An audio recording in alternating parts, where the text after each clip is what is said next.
What is going on, guys? So the gameplay trailer just dropped. I did a live reaction. If you haven't seen that video or if you haven't watched the stream, you should go back and watch it. It was super exciting, but they dropped an amazing gameplay trailer showing off the control scheme, how the control mechanics work. It is very similar to Fight Night in the control design scheme. Really the same buttons you press, but with much more depth. And just the animations were fantastic.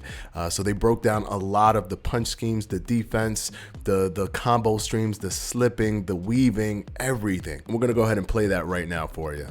So whilst we were pleased with the feedback we'd received from our March gameplay footage, we knew there were still many items to fix and upgrade, and I'm delighted to show you the progress of that now. As you can see, there's been some significant improvements to our overall venue, lighting and crowd. So throughout the rest of this video, you'll be able to see the actual controllers in each of the corners. We've put this in there just so that you can see the responsiveness of the fighters in the game. It's an area that we've put in a lot of effort because the responsiveness of the controls was incredibly important to our footwork system, and same with the punch control system.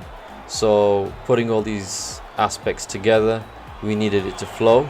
So here you'll be able to see exactly how responsive the fighters are, and we're incredibly happy with the results so far.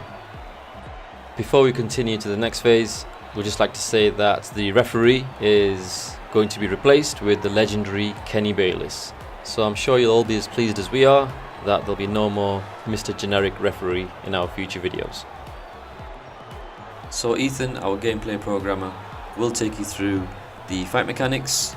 Please note that none of this is final as we continue to develop ESBC. So the movement system is split into various states, allowing for full motion control, where pushing the analog stick all the way produces quick steps and halfway has smaller steps. But the transition is very seamless, and this is all part of our footwork system, allowing for angles to be created. However, it's all about the momentum of your fighter. Your fighter will shift their weight from one leg to the other. They won't just instantly float in the opposite direction.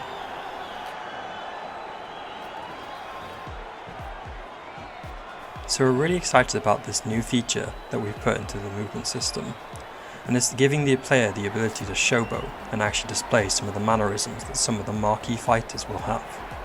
So if you've seen Roy Jones Jr. fight, I'm sure you're probably thinking now some of the things that you might be able to do with a fighter like Roy Jones Jr.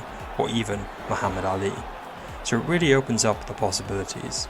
This feature is toggled by pressing up on the D-pad and moving the left stick around in the direction that you want to go. So what this does is it brings out the unique movements for the boxer. This is a combination of showboating and the odd feint within the movement. This is all part of the boxer's personality. Some boxers will have more feints in their loose movement, some boxers will have more of a showboating style. Here you can see Laurent Ticoli feinting a punch but then lands a nicely timed left hook. This is something that is toggled seamlessly, going from loose movement back into your normal stance and vice versa.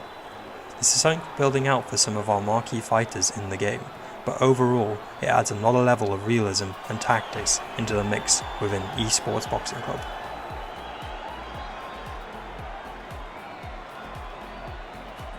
Dodging punches will also be possible by flicking the left stick in the direction that you want to go.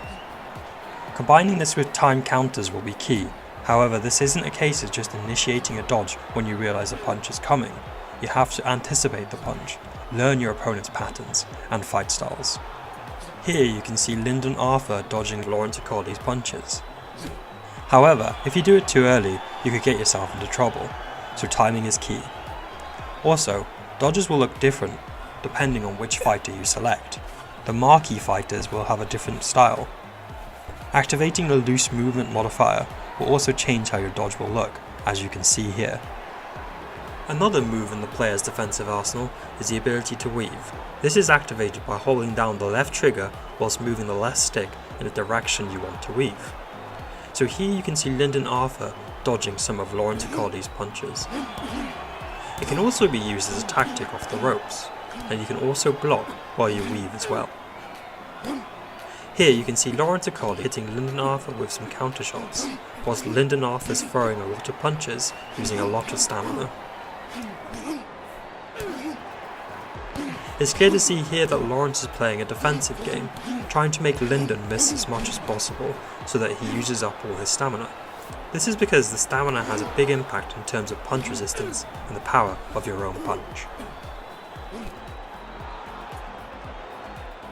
In addition to being able to weave, players will also now be able to slip punches by pushing the left stick in the direction they want to perform the slip. This is a very quick and efficient way of dodging punches, adding to your defensive game.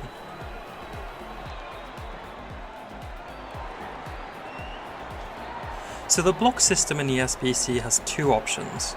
Fully manual, which is 3 points on the head, 3 points on the body, left, center and right, that you can block by holding down the right trigger and moving the right stick.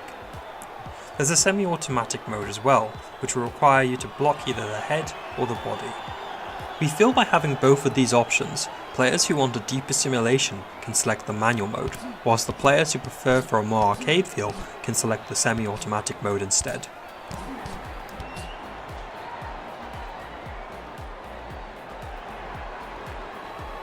So we're pleased to confirm that players will be able to throw punches whilst blocking. Whilst these punches aren't as powerful as throwing a punch without blocking, it opens up another aspect of defense for the player. You can throw a jab and a straight whilst holding the block button and flicking the right stick, selecting the desired punch.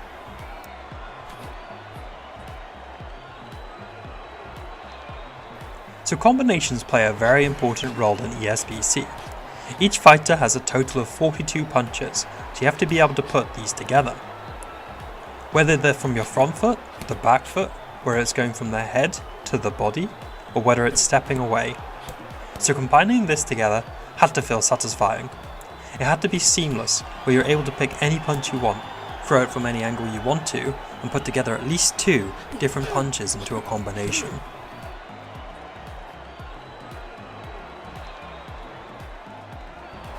So because flash knockdowns and one-punch knockouts exist in ESBC, you have to really pick your shots. You can't throw too wildly and you can't leave yourself open, because if you do so, the game will punish you for not taking into account your opponent's playstyle. So right now we're working heavily on individual punches and custom movesets. Here you can see Lawrence Acoli throwing his jab, his right hook, his left hook, and it looks distinctively different to the other fighters in the game. So this is something we're focused on. We want to allow players to pick and choose certain punches from different movesets to essentially create their own for their own fighters. So I'm now going to talk about one of our main philosophies in the studio, which is innovation. One of the things we wanted to recreate in ESBC was the ability for a fighter to be dangerous even whilst they're hurt. You might want to rush in and try and finish them off, but as we all know, in boxing, one punch can change everything. So whilst we're talking about innovation, I want to take you through some of the career stats that we've introduced in ESBC. So this covers everything from health to stamina, conditioning, agility. We do have a couple of interesting stats that haven't really been done before in combat sports. So we have a discipline stat and we also have a confidence stat.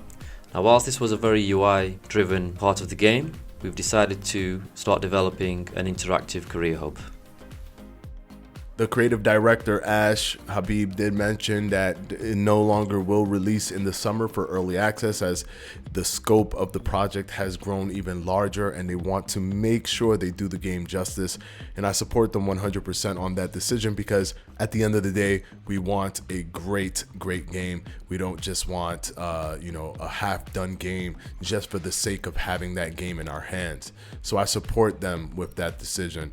When is it going to release? We don't know. A release date hasn't been given, but Ash did state that the next time they reiterate a release date, it will be a specific pinpoint date as opposed to a general ballpark of when the game will release, which I'm super appreciative of. Oh yeah, and one more thing, they revealed that they signed this guy. And now, here is the former unified world champion and the current popular, undefeated, and reigning WBC ring and lineal heavyweight Heavyweight Champion of the world, introducing the Gypsy King, Tyson Fury!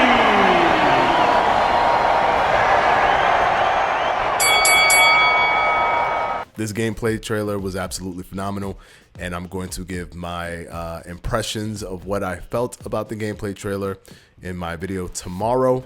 And then after that, the next video will be a full breakdown and analysis of the gameplay trailer. Until next time, guys, this is Boxing Fanatico, and I'm out.